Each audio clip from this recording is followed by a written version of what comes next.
BJP রাজ্যের বেকার যুবদের সাথে চরমভাবে প্রতারণা করছে। বিজেপি ছিল, তারা ছাত্র অবস্থা থেকে কংগ্রেসের আইডিওলজি ভিত্তিতে তারা রাজনীতি করেছিল, আর সেই জায়গায় দাঁড়িয়ে তারা আমাদেরকে পাঠ শিখাচ্ছেন কংগ্রেসের সাথে। আমাদের এটা ফেসিস্ট দল, এই ফেসিস্ট দলকে ক্ষমতাচ্যুত করতে গেলে পরে সকলে ঐক্যবদ্ধ হয়ে তাকে বিতাড়িতকে বাদ দিয়ে বাকি সমস্ত সেখানে মুসলমান যারা আসবে তাদেরকে নাগরিকত্ব দেওয়া হবে, আর যারা সেখানে মুসলিম থাকবে, সংখ্যালঘু থাকবে, তাদেরকে নাগরিকত্ব দেওয়া হবে না। ভারত সরকার আর বিজেপির মধ্যে তফাৎ হচ্ছে এই, বামফ্রন্ট জনগণের জন্য কাজ করে, বিজেপি কথা দিয়ে কথা রাখে না। এটাই হচ্ছে বিজেপি আর এটাই হচ্ছে বামফ্রন্ট।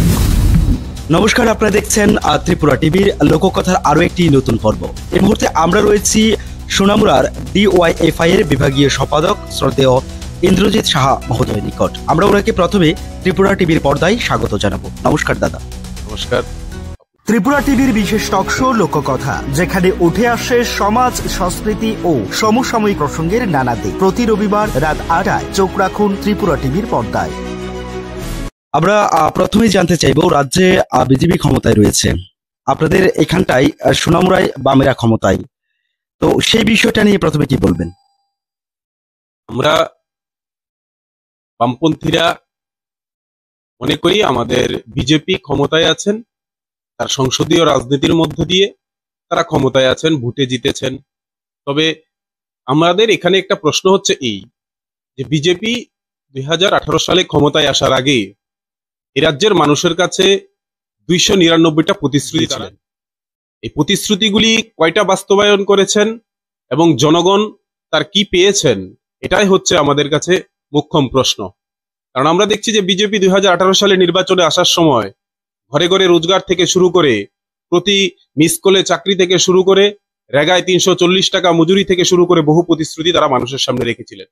কিন্তু সরকারে এসে তারা আজকে 7 বছর অতিক্রান্ত হয়ে যাচ্ছে, কিন্তু কিছুই করছেন না, কিছুই করতে পারেননি ত্রিপুরা রাজ্যবাসীর জন্য। সেখানে আমাদের বামফ্রন্ট সরকার আর বিজেপির মধ্যে তফাৎ হচ্ছে এই, যে বামফ্রন্ট জনগণের জন্য কাজ করে, বিজেপি কথা দিয়ে কথা রাখে না। এটাই হচ্ছে বিজেপি আর এটাই হচ্ছে বামফ্রন্ট। একদমই। আমরা পূর্ববর্তী বক্তার বক্তব্য থেকে যদি আপনাকে প্রশ্ন করি, উনি বলেছিলেন যে বাম এবং কংগ্রেসের দীর্ঘদিনের আপনার রাজনৈতিক ময়দানে বিরোধী ছিলেন, কিন্তু হঠাৎ করে কি এমন হলো যে আপনাদের মিতালি বা বন্ধুত্ব করতে হলো, সে বিষয়ে কি বলবেন? দেখুন, আমরা প্রথমত রাজ্যে এক ভয়াবহ পরিস্থিতি ত্রিপুরা রাজ্যবাসী সম্মুখীন, যারা আমরা দেখেছিলাম যে এ রাজ্যে বিজেপি যে প্রতিশ্রুতি মানুষের কাছে দিয়েছিলেন, বামফ্রন্ট সরকার টানা 25 বছর সরকারের ক্ষমতায় ছিল, এ রাজ্যে মানুষের অধিকার ছিল, মানুষের গণতন্ত্রের পরিবেশ ছিল, রাজ্যের মানুষের সমস্ত দিক থেকে একটা অধিকার ছিল। বিজেপি ক্ষমতায় আসার পর আমরা দেখছি যে একের পর এক সমস্ত কিছু ধূলিসাৎ হয়ে যাচ্ছে। মানুষের কথা বলার কোনো অধিকার নেই, মানুষের গণতন্ত্র নেই, ভোট দিতে পারে না।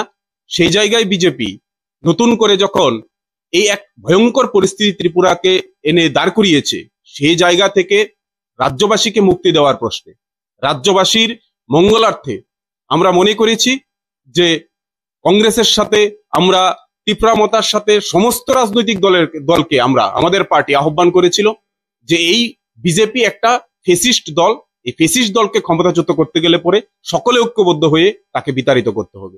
রাজনীতি তো মানুষের জন্য, রাজনীতি তো মানুষের বাইরে না, কারণ রাজনীতি মানুষকে রক্ষা করার জন্য রাজনীতি। সেই প্রশ্নে আমরা বলেছিলাম রাজনীতি আমরা পরে করব, রাজ্যটা দিন দিন শেষ হয়ে যাচ্ছে, তার থেকে মুক্তি দেওয়ার জন্য আমরা 23 সালে আমরা সমস্ত রাজনৈতিক দলগুলিকে আমরা আহ্বান করেছিলাম। সেই আহ্বানে সাড়া দিয়ে কংগ্রেস আমাদের সাথে নির্বাচনী আসন সমঝোতা করেছে, জুট নয়। আপনারা অনেকে এটা বিভ্রান্ত হচ্ছে মানুষ যে জুট হচ্ছে, কংগ্রেসের সাথে আমাদের জুট নয়, কারণ আমরা নির্বাচনী আসন সমঝোতার মাধ্যমে আমরা নির্বাচনে লড়েছিলাম। তাদের নিজস্ব আইডিওলজির ভিত্তিতে কংগ্রেস দল পরিচালিত হয়, বামফ্রন্টের আইডিওলজিতে বামফ্রন্ট তার দল পরিচালিত হয়। সেই জায়গায় আমরা মনে করি যে কংগ্রেস, আমরা যদি প্রশ্ন করি বিজেপিকে যে বিজেপি কংগ্রেসের সহযোগী দলগুলি নিয়ে ভারতবর্ষে সরকার করছে না, ভারতবর্ষের প্রতিটা রাজ্য থেকে তার সহযোগী কংগ্রেস, যারা 2014 সালের আগে ভারতবর্ষের বিভিন্ন রাজ্যগুলিতে কংগ্রেস ক্ষমতায় ছিল, কংগ্রেস যখন ক্ষমতায় ছিল আমরা দেখেছি যে কংগ্রেস তার যে সহযোগী দলগুলি নিয়ে কংগ্রেস সরকার করেছিল, সেই দলগুলিকে কংগ্রেস বিজেপি নতুন করে ভেঙে বিজেপি তার সংখ্যাগরিষ্ঠতা অর্জন করে সেখানে রাজ্যগুলি আঞ্চলিক দলগুলি রাজ্যের আঞ্চলিক দলগুলি নিয়ে সরকার করছে। আমরা দেখছি তো, আপনারা দেখবেন আসামের মুখ্যমন্ত্রী তিনি কে ছিলেন? কংগ্রেসের কেন্দ্রীয় মন্ত্রী ছিলেন, কংগ্রেসের বড় নেতা ছিলেন আসামের। তিনি বিজেপির সেখানে প্রচারক হয়ে তিনি আবার নতুন করে তাকে দলে বরণ করে তাকে মুখ্যমন্ত্রী করেছে। ত্রিপুরা রাজ্যের কথা যদি বলি আমরা, যে আমাদের ত্রিপুরা রাজ্যে সুদীপ রায় বর্মন থেকে শুরু করে আশিস সাহা তারা কংগ্রেসের রাজ্য সভাপতি ছিলেন। তারা আজকের দিনে তারা কোন দল করে, তারা কেন বিজেপিতে জয়েন করিয়েছিলেন, কেন তারা বিজেপির দলটা পরিচালনা করেছিলেন? বর্তমানে যারা বিজেপির সরকারের যারা মন্ত্রী রয়েছেন, বিশ্ববন্ধু সেন থেকে শুরু করে রণজিৎ সিংহ রায়, কল্যাণী রায়, সুশান্ত চৌধুরী, খয়ারপুরের রতন চক্রবর্তী, তারা কোন দলের লোক? এই বিজেপি সরকারটাতে পরিচালিত হচ্ছে, তারা কি বিজেপি ছিল? তারা ছাত্র অবস্থা থেকে কংগ্রেসের আইডিওলজি ভিত্তিতে তারা রাজনীতি করেছিল। আর সেই জায়গায় দাঁড়িয়ে তারা আমাদেরকে পাঠ শিখাচ্ছেন কংগ্রেসের সাথে আমাদের জুট। কংগ্রেসের সাথে আমাদের আসন সমঝোতার মাধ্যমে নির্বাচন আমরা লড়েছিলাম, আমাদের এটা জুট নয়। কিন্তু আমরা বলছি যে রাজ্যকে বাঁচানোর প্রশ্নে আমরা ওই সময়ের জরুরি সমাজের মানুষের দাবি, গ্রাউন্ড লেভেলের সমস্ত নিচু স্তরের কর্মীদের দাবি ছিল যে আসন সমঝোতার মাধ্যমে অন্তত পক্ষে বিজেপিকে ক্ষমতাচ্যুত করা। হ্যাঁ, আমরা দেখেছি ক্ষমতাচ্যুত হয়েছে বিজেপি। কোন দিক থেকে? ক্ষমতায় তারা হয়তো সরকারে তারা গিয়েছে, কিন্তু নির্বাচনী রেজাল্টে আপনারা দেখবেন 61% ভোট এই রাজ্যে বিরোধীদের পক্ষে ছিল, বিজেপির পক্ষে 39% ভোট। আমি যদি ভুল না করে থাকি, আপনারা তথ্য নিয়ে দেখবেন। তাহলে বিজেপি কাকে কাকে নতুন করে পাঠ শেখাচ্ছে বা বিজেপি আমাদেরকে কি বোঝাতে চাইছে? কংগ্রেসের দল ভেঙে বিজেপি, ত্রিপুরা রাজ্যে পুরা বিজেপির মন্ত্রিসভা যেটা পুরা সরকারটা চলছে কংগ্রেসের লোক দিয়ে। বিজেপি কয়টা হাতে করে 2-1 ছাড়া সমস্ত লোক কংগ্রেসের লোক দিয়ে বিজেপি সরকার পরিচালিত করছে, আমাদেরকে শেখাচ্ছে। এটা আসলে জনগণকে বোকা বানানো ছাড়া আর কিছুই না। একদমই। বিগত 25 বছর সিপিআইএম ছিল রাজ্যে ক্ষমতায়, সেখানটায় বর্তমান সরকার রয়েছে বিজেপি। ওরা একটা প্রতিশ্রুতি দিয়েছিল ঘরে ঘরে রোজগার। তো সেই বিষয়ে বেকারত্ব কি আগের তুলনায় বেড়েছে নাকি কমেছে, সেই বিষয়টা কিভাবে দেখছেন?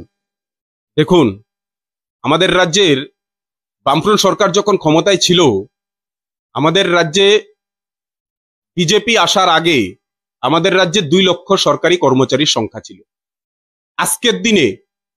আজকের দিনে আপনারা শুট করছেন, আপনারা তথ্য নিয়ে দেখবেন, আজকের দিনে ত্রিপুরা রাজ্যে সরকারি কর্মচারীর সংখ্যা 1,02,000 সরকারি তথ্য। তাহলে বামফ্রন্ট সরকারের সময়ে 2 লক্ষ কর্মচারী ছিল ত্রিপুরা রাজ্যে, আর আজকে 2 লক্ষের উপরে ছিল, আর আজকের দিনে সেখানে কর্মচারীর সংখ্যা মাত্র 1,02,000। তাহলে পরে একসাথে গত বছর 56,000 কর্মচারী সেখানে রিটায়ার্ডে গিয়েছেন, শূন্যপদে কোনো নিয়োগ নেই। বামফ্রন্ট সরকার যখন ক্ষমতায় ছিল, এই রাজ্যের বেকার যুবরা এক আশার বুক নিয়ে প্রতি মঙ্গলবার বামফ্রন্ট সরকারের মন্ত্রিসভায় কোনো না কোনো দপ্তরের জন্য ইন্টারভিউ কল করত, কোনো না কোনো দপ্তরের জন্য শূন্যপদ ক্রিয়েট করে মন্ত্রিসভা ঘোষণা করত। প্রতি মঙ্গলবার কোনো না কোনো বেকার যুবদের জন্য একটা মঙ্গল চিন্তা সেখানে আসতো। আর আজকের দিনে আমরা যদি দেখি, বামফ্রন্ট সরকার যখন ক্ষমতায় ছিল তখন আমাদের রাজ্যে গড়ে প্রতিদিন 11 জনের সরকারি চাকরি হতো, গড়ে প্রতিদিন সরকারি 11 জনের চাকরি হতো। আর বিজেপি তার নির্বাচনী প্রতিশ্রুতি ছিল যে মিস কলে চাকরি। সুনীল দেওধর মহারাষ্ট্র থেকে এসে ত্রিপুরা রাজ্যে ঘাঁটি করে বসেছিলেন 2016 সাল থেকে 18 সাল পর্যন্ত। সেখানে তিনি প্রতিশ্রুতি দিয়েছিলেন রাজ্যের মানুষকে, প্রতি ঘরে রোজগার হবে, মিস কলে চাকরি হবে। আসামের মুখ্যমন্ত্রী হেমন্ত বিশ্ব শর্মা বিজেপির নেতা বলেছিলেন ত্রিপুরা রাজ্যে এসে, যদি আমরা সরকারে আসি তাহলে পরে বছরে 50,000 চাকরি আমরা সরকারি চাকরি দেব। এটা তিনি তাদের নির্বাচনী যে হলফনামা, তাদের যে নির্বাচনী প্রতিশ্রুতি সেখানে ছিল, সেই প্রতিশ্রুতির মধ্যে তারা কতটুকু বাস্তবায়ন করেছেন এটা আপনারা ভালো জানবেন। আপনারা সাংবাদিকতা করেন, কারণ আপনারা এই বিষয়টা আরো বেশি জানবেন। আমরা যারা বেকার যুব, আমরা মনে করি যদি আজকের দিনে বিজেপি তার 7 বছরে 3.5 লক্ষ সরকারি রোজগার হওয়ার চাকরি হওয়ার কথা ছিল, আজকের দিনে সরকারি তথ্য কতজনের সরকারি চাকরি হয়েছে? মুখ্যমন্ত্রী বলছেন গত 1 সপ্তাহ আগে তিনি দাঁড়িয়ে বলছেন, সমাবেশে বলছেন, বিধানসভায় তথ্য দিয়ে বলছেন মাত্র 16,000 চাকরি হয়েছে, 16,451 জনের চাকরি হয়েছে। আমি যদি ভুল না করি, আপনি সাংবাদিক রিপিট করে দেখবেন। বিজেপি রাজ্যের বেকার যুবদের সাথে চরমভাবে প্রতারণা করছে।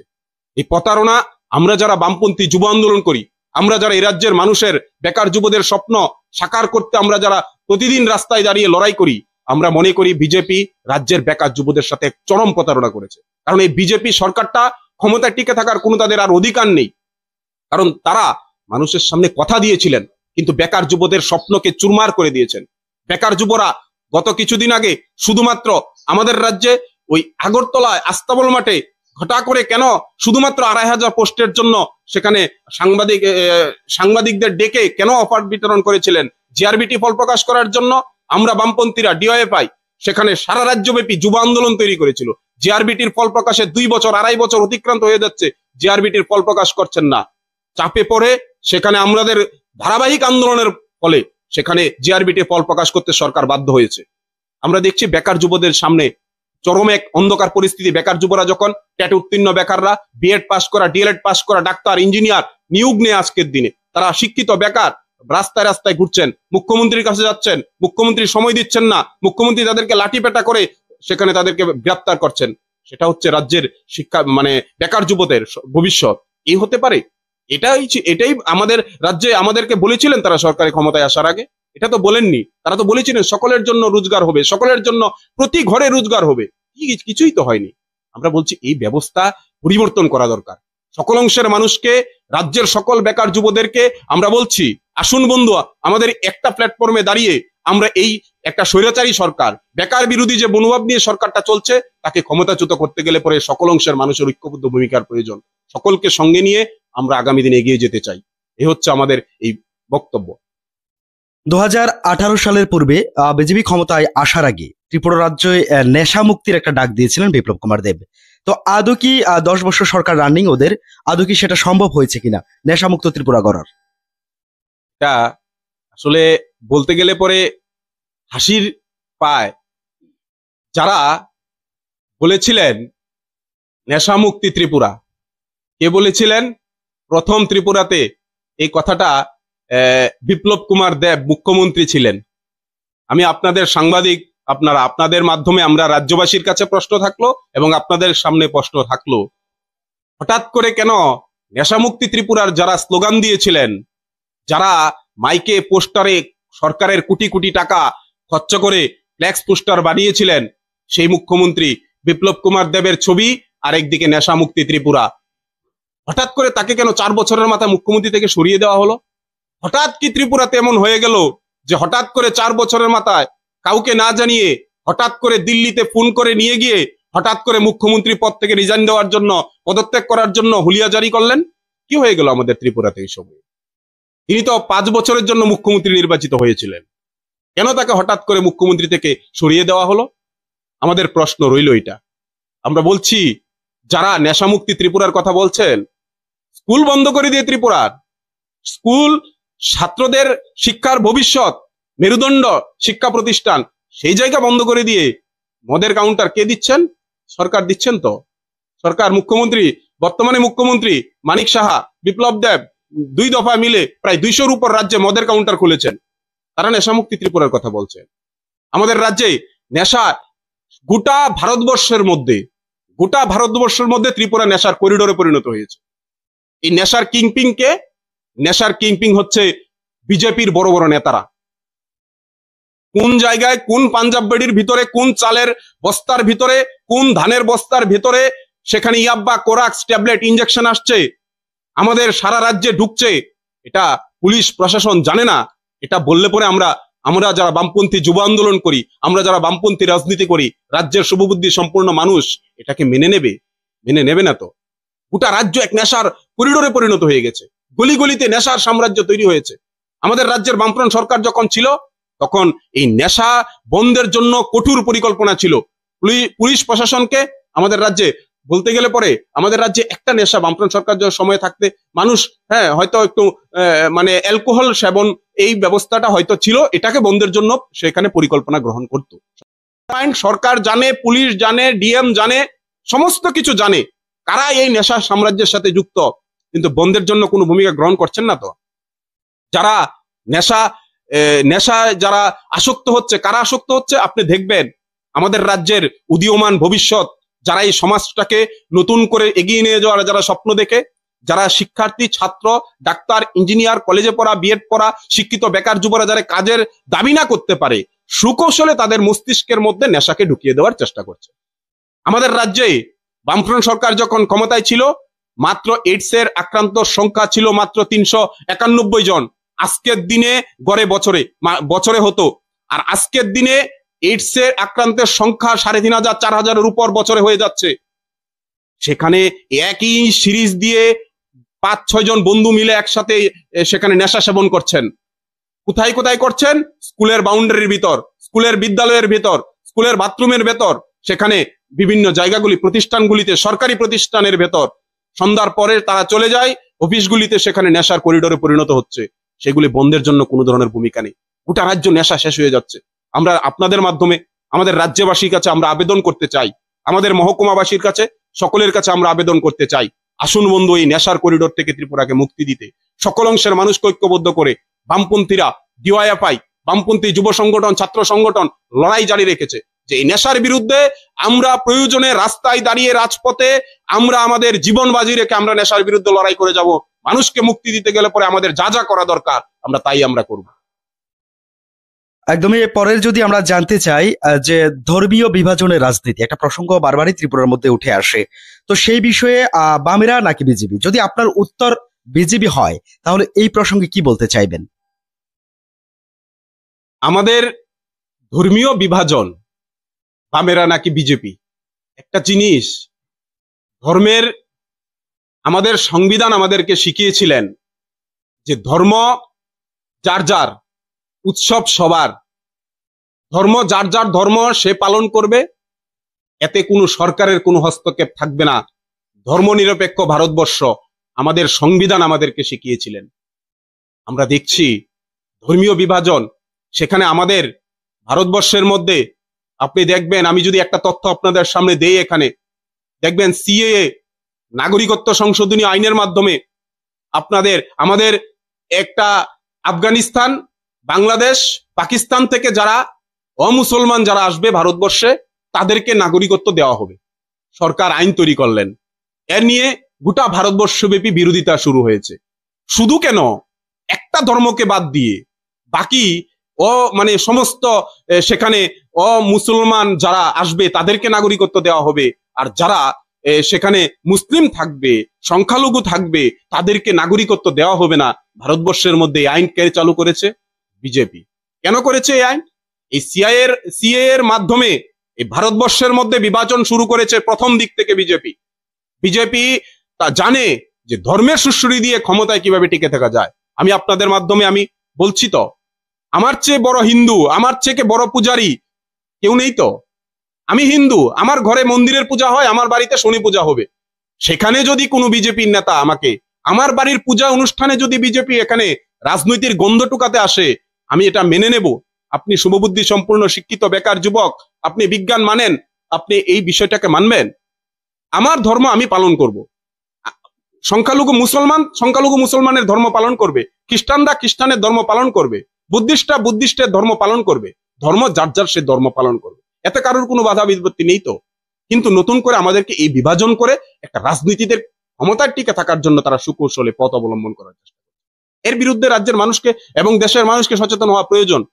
আমরা দেখেছিলাম আমাদের দেশের কোন সময় থেকে হিন্দু মুসলমানের বিভাজনটা বিজেপি সুকৌশলে আরএসএস তৈরি করেছে। 1992 সালের তৎকালীন সময়ে ভারতবর্ষে গুজরাটের মুখ্যমন্ত্রী ছিলেন নরেন্দ্র মোদী।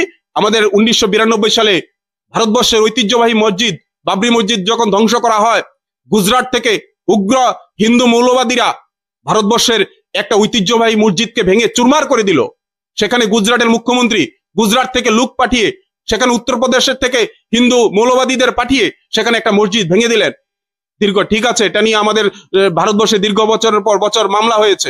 মামলা হওয়ার পরে সেখানে রায় দিয়েছেন, রাম মন্দির তৈরি হয়েছে, এতে আমাদের কোনো বিষয় নাই। কিন্তু সুশ্রীটা তো তখন থেকেই দিয়েছিলেন। এই মন্দির ভাঙাকে কেন্দ্র করে ভারতবর্ষে হিন্দু মুসলিমের বিভাজন তৈরি করে কিভাবে আবার ক্ষমতায় ফিরে আসা যায় সে কৌশল বিজেপি অবলম্বন করেছে। বিজেপি আমাদেরকে ধর্মীয় ভাবাবেগ শেখাচ্ছেন। আমরা মনে করি এটা হচ্ছে মানুষকে দ্বিচারিতা করা ছাড়া, মানুষকে বোকা বানানো ছাড়া আর কিছুই না। কারণ এই ধর্মের বিভাজনের বিরুদ্ধে আমাদের সংবিধান আমাদেরকে শিখিয়েছিল যে গোটা এই ভারতবর্ষের মধ্যে আপনি দেখবেন তো, আরেকটা তথ্য যদি আপনার কাছে, আপনার গোহত্যা ভারতবর্ষে বিভিন্ন রাজ্যগুলিতে গোহত্যা আইন সেখানে প্রণয়ন করেছেন। আমরা মহারাষ্ট্র, কর্ণাটক, আপনার সেখানে উত্তরপ্রদেশ জোর করে ধর্মকে চাপিয়ে দেওয়া হচ্ছে, একটা ধর্মকে। সরকার তার সরকারি বিজেপি শাসিত সেখানে রাজ্যগুলিতে জোর করে একটা ধর্মকে কেন সরকার চাপিয়ে দেওয়ার চেষ্টা করছে? স্কুলের উত্তরপ্রদেশে ছাত্রীদের বুকরা করবে, তার এটা সেই চিরাচরিত ঐতিহ্য বৈশিষ্ট্য, সেটাকে খুলে দিতে হবে। এটা দেওয়া যাবে না, বন্ধ করে দিলেন তো, আইন তৈরি করলেন তো। আসামের সেখানে মাদ্রাসাগুলি ভেঙে দিলেন তো। শুধু শিক্ষা মাদ্রাসাগুলিতে নাকি সেখানে উগ্রবাদী তৈরি হয়, সন্ত্রাসবাদী তৈরি হয়। ভারতবর্ষের মাটিকে রক্ষা করার প্রশ্নে এই ভারতবর্ষের স্বাধীনতা সংগ্রামে কতজন আরএসএস বিজেপির নেতা জেল কেটেছেন, কতজন স্বাধীনতা সংগ্রামে তাদের ভূমিকা ছিল, কতজন শহীদ হয়েছেন। ভারতবর্ষের মাটিতে স্বাধীনতা সংগ্রামে আমরা যারা বই পুস্তকে পড়াশোনা করেছি, আমরা দেখেছি যে স্বাধীনতা সংগ্রামের ইতিহাস হচ্ছে এই বহু মানুষের রক্তের বিনিময়ে, বহু ভাষাভাষী মানুষ, বহু ধর্মীয় মানুষ, বহু সেখানে দলীয় মানুষ সেখানে স্বাধীনতাকে স্বাদ পাওয়ার জন্য নিজের জীবনকে উৎসর্গ করে দিয়েছিলেন। স্বাধীনতার পরে এই ভারতবর্ষের মাটিতে আমরা দেখেছি বহু মুসলমান, হিন্দু, খ্রিস্টান, বৌদ্ধ, জৈন, কোন ভাষাভাষীর মানুষের সেখানে ব্রিটিশ বিরোধী আন্দোলনের মাধ্যমে নিজের জীবনকে উৎসর্গ করে দিয়েছিলেন। আর আজকের দিনে নতুন করে বিজেপি একটা ধর্মকে নিয়েই কেন করবে? হিন্দু তো আমিও। হিন্দুর বাড়ি যখন ভাঙে তখন আরএসএস বিজেপি কোথায় থাকে? আমাদের বহু হিন্দু নেতা, আমার বাড়ি যখন ভেঙেছিল তখন হিন্দু নেতারা কোথায় ছিল? আমাদের বহু হিন্দু নেতাদের বাড়ি যখন ভেঙেছিল রাজনৈতিক করার অপরাধে, তখন তারা কোথায় ছিল? আমাদের প্রশ্ন, ধর্মীয় বিভাজন করে মানুষকে বোকা বানাইয়ে বেশি দিন ক্ষমতায় টিকে থাকা যায় না। দেশের মানুষ ঐক্যবদ্ধ হচ্ছে। দেশে আপনারা দেখবেন তো ভারতবর্ষের পার্লামেন্টে এবার 2024 সালে লোকসভা নির্বাচনে এই ধর্মীয় বিভাজন করে ক্ষমতায় আসার জন্য চেষ্টা করেছিলেন। একতরফা আসতে পারেননি তো, চেয়েছিলেন ভারতবর্ষের মধ্যে একটা ধর্মীয় গোড়ামি তৈরি করে সেখানে ক্ষমতায় সেই আবার একক সংখ্যাগরিষ্ঠতা নিয়ে ফিরে আসা। দেয়নি তো ভারতবর্ষের মানুষ। এখন জোড়াতালি দিয়ে সরকার চলছে, কোন সময় কি হয় কেউই জানে না। এই ধর্মীয় বিভাজনের বিরুদ্ধে আমরা বলছি না, শুধু বিজেপিকেও বলছি, কংগ্রেসকেও বলছি, বামপন্থীদের, সমস্ত ভাষাভাষী মানুষ, সমস্ত দলীয় মানুষ, আসুন বন্ধু, এই ধর্মীয় বিভাজনের বিরুদ্ধে মানুষকে সচেতন। মূলত হচ্ছে ধর্ম হচ্ছে মানুষত্বের উপরে, ধর্ম কিছু নেই, সবচেয়ে বড় মানুষত্ব, তাহার উপর আর কিছুই নাই। ভারতবর্ষের পৃথিবীর আমাদের স্বামী বিবেকানন্দের উপরে মানে সন্ন্যাসী বা হিন্দু ধর্ম পালন করাকারী কেউ নেই। স্বামী বিবেকানন্দ আজকের দিনে সমাজ ব্যবস্থার মধ্যে খুবই প্রয়োজন। আমরা বলছি এই ধর্মীয় গোড়ামি আমরা এটা বেশি দিন চলতে দেওয়া যায় না, এর বিরুদ্ধে সকল অংশের মানুষকে ঐক্যবদ্ধ হওয়া। বর্তমান ভারতে সরকার রয়েছে বিজেপি। কিছুদিন পূর্বে 27 বছরের যে কেজরিওয়ালের সরকার ভেঙেছেন বিজেপি। তো সেই বিষয়টা কিভাবে দেখছেন আপনারা? বিজেপির কোনো রণকৌশল নাকি মানুষের জনপ্রিয়তা? বিষয়টাকে কিভাবে বিশ্লেষণ করবেন? আপনি দিল্লি, আপনি দেখবেন আজকে একটা তথ্য আমি আপনাদের সামনে তথ্য নিয়ে দেখবেন আপনারা, 2023 সালে দিল্লিতে কেন্দ্রীয় সরকার, এটা এমনিতেই কেন্দ্রীয় শাসিত অঞ্চল, রাজ্য, এটা বেশিরভাগ হস্তক্ষেপটা কেন্দ্রীয় সরকারের থাকে, রাজ্যের হাতে সীমাবদ্ধ ক্ষমতা থাকে। 2000 এমনিতেই এটা আমাদের সংবিধানগতই আমাদের এটা কেন্দ্রীয় শাসিত অঞ্চল।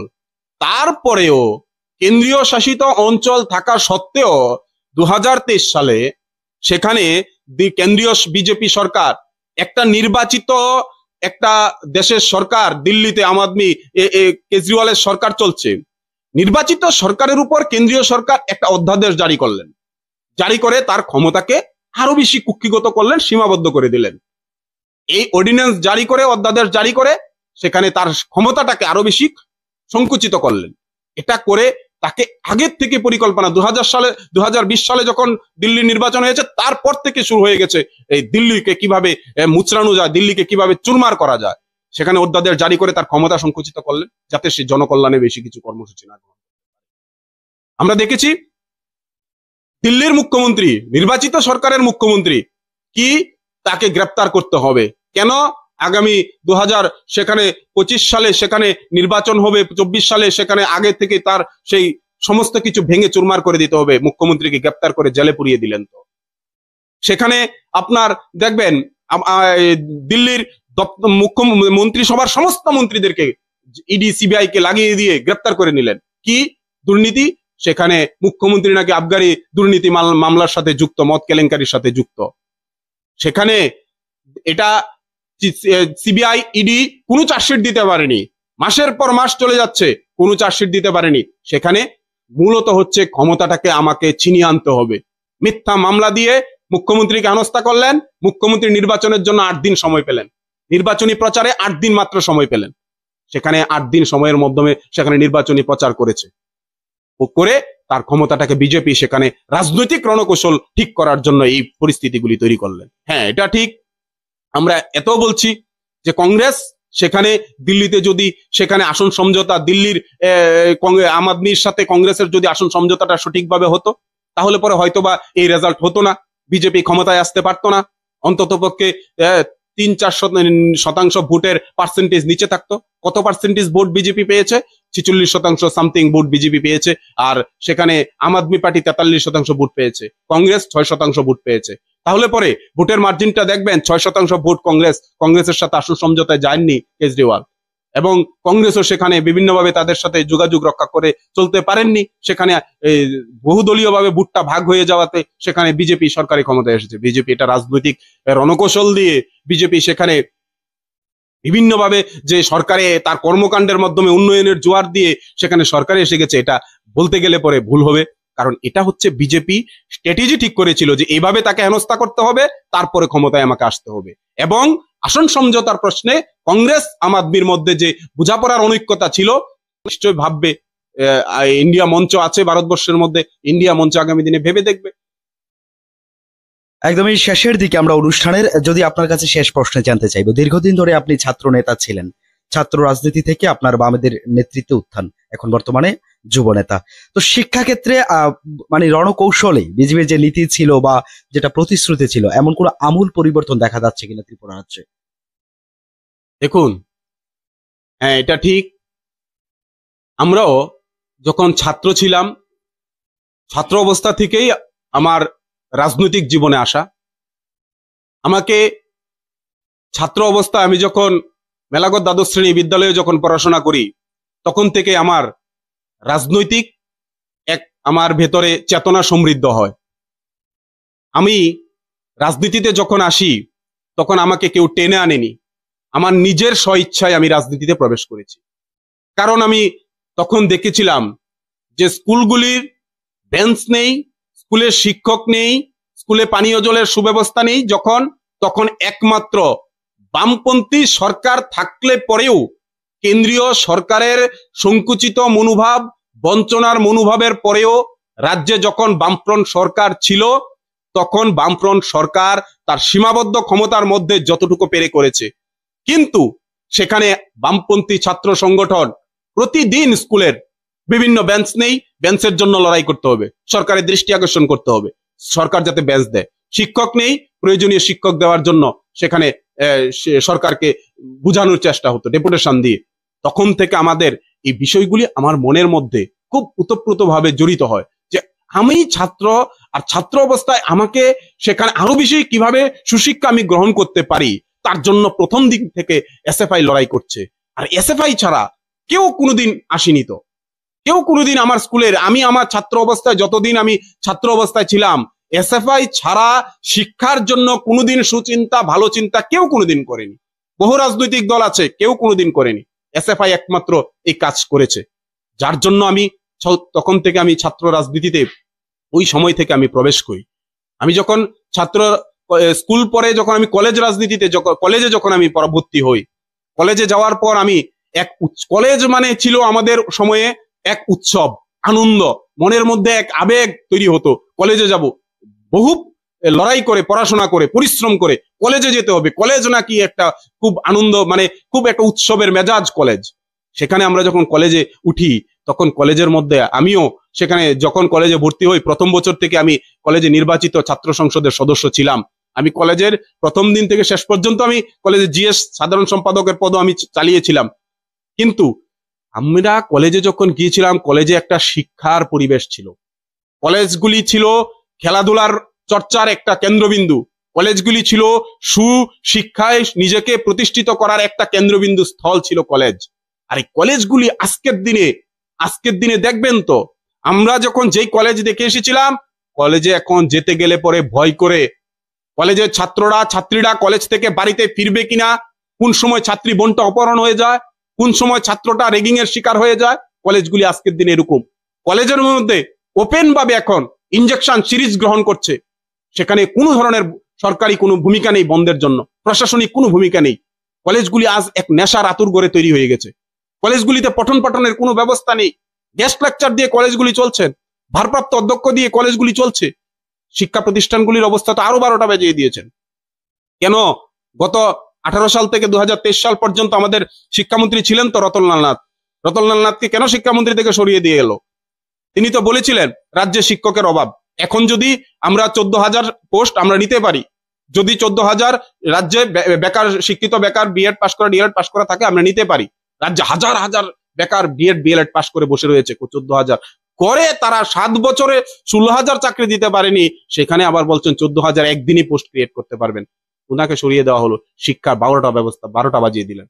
বর্তমানে কি আমাদের সরকার যখন বামফ্রন্ট সরকার শিক্ষা ছিল, সরকার ক্ষমতায় যখন ছিল, 100 টাকা খরচের মধ্যে 21 টাকার উপরে সেখানে শিক্ষার জন্য খরচ করত। আর আজকের দিনে বিজেপি শিক্ষাটাকে প্রাইভেটাইজেশন করার চেষ্টা করছেন।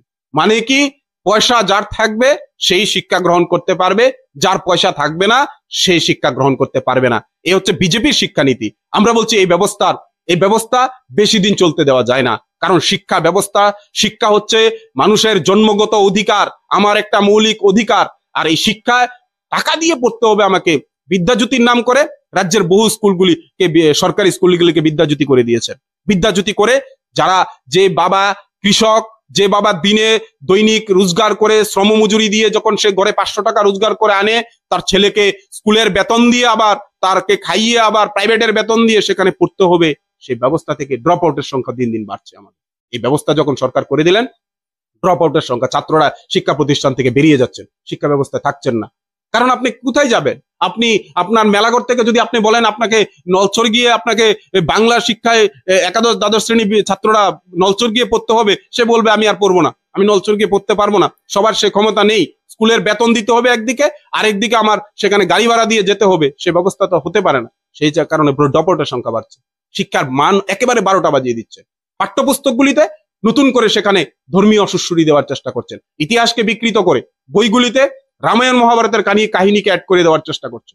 ব্যবস্থা চলছে তো আমাদের ত্রিপুরাতে, ভারতবর্ষের মধ্যে। এটা সুকৌশলে ভারতবর্ষের যে আমাদের যে ঐতিহ্য সংস্কৃতি, এই ঐতিহ্য সংস্কৃতিকে ভেঙে চুরমার করার একটা সুকৌশল পরিকল্পনা বিজেপি করছে। এর বিরুদ্ধে আমরা এসএফআই, আমাদের বামপন্থী ছাত্র সংগঠন প্রতিদিন লড়াই করছে। আপনি দেখবেন গতকালকের ঘটনা, আগরতলায় আমাদের সেখানে কেলেঙ্কারি, আউটসোর্সিং এর নাম করে বিদ্যুৎ দপ্তরে 512 জন সেখানে 6 মাস ধরে বেতন পাচ্ছে না। কোথায় যাচ্ছে আমাদের রাজ্য? আউটসোর্সিং এর নাম করে বলছেন, আউটসোর্সিং এর নাম করে বিভিন্ন ভাবে ঢুকিয়ে দেওয়ার কোনো প্রথা মানছেন না, ক্রাইটেরিয়া মানছেন না, সিস্টেম মানছেন না, রিজার্ভেশন মানছেন না, কোনো কিছু মানছেন না। না মেনে সেখানে তাদেরকে নিয়োগ করছেন, করে আমাদের রাজ্যের 12টা বাজিয়ে দিচ্ছেন। পুরো শিক্ষা ব্যবস্থাটা আজকে দিনে শেষ হয়ে যাচ্ছে। এই শিক্ষা ব্যবস্থা বাঁচানোর প্রশ্নে আমাদের আহ্বান থাকবে সমস্ত অভিভাবকের কাছে, যে এই ব্যবস্থার বিরুদ্ধে আপনারা সজাগ হন। আপনাদের সজাগ দৃষ্টিভঙ্গির মাধ্যমে এই রাজ্যের নতুন প্রজন্মকে বাঁচানোর প্রশ্নে আসুন, আমাদের এই সরকারটাকে পরিবর্তন করতে হবে। একদমই। এতক্ষণ আমাদের সাথে ছিলেন সোনামুড়ার ডিওআইএফ এর বিভাগীয় সম্পাদক ইন্দ্রজিৎ সাহা মহোদয়। আপনারা দেখছিলেন ত্রিপুরা টিভির বিশেষ পর্ব লোককথা। তো আমাদের পরবর্তী সম্প্রচার এবং ত্রিপুরা টিভির লোককথার সাথেই থাকার জন্য এবং আহ্বান জানিয়ে আজকের মতো এখানটায় আমরা বিদায় নিচ্ছি। শুভরাত্রি।